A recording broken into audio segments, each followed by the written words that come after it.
बिजली चमकी और पथिक को एक वृक्ष के नीचे खड़ी तरुणी दिखाई दी। लगा विपदा की मारी है। तो यात्री ने पास जाकर पूछा, देवी, मैं तुम्हारी कोई सेवा कर सकता हूँ? स्त्री ने कहा, नहीं राही, सेवा के नाम पर पुरुषों ने मुझे छला ही है। अब पुरुष मात्र से ही मुझे विरक्ति है। तब पुरुष ने कहा, आर्य, मैं वचन देता हूँ। तब स्त्री ने कहा, कैसा वचन? मैं तुम्हें अपनी माँ के समान आदर और सम्मान दूंगा, राही ने आश्वासन दिया। तब स्त्री बोली, घर में बैठी माँ के प्रति वयस्क पुत्र एक अजीब तिरस्कार का भाव रखते हैं, जबकि माँ अपने शिशु के लिए शरीर का सारा सत्व निचोड़ती है। स्त्री बोली, तो चलो, तुम्हें अपनी पुत्री मानूंगा।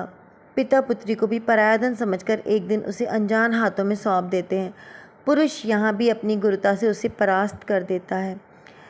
तो फिर पत्नी बनकर रहना, यदि तुम्हें इसमें शंका ना हो तो।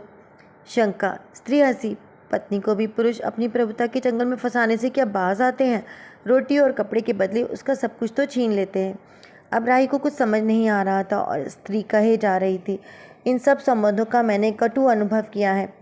आर्य, तुम अपना समय न गवाओ और गंतव्य की ओर बढ़ते चलो। राही जैसे ये सब सुन ही रहा था, अपने विचारों में खोए हुए उसने एकाएक गंभीरता को तोड़ते हुए कहा कि यदि तुम मेरे निस्वार्थ भ्रात प्रेम को स्वीकार करो तो बहन बनकर मेरी सेवा ग्रहण करो।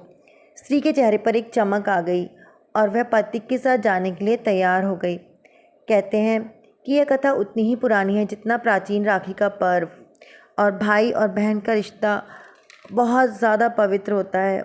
इसे परम पवित्र संबंध माना गया है।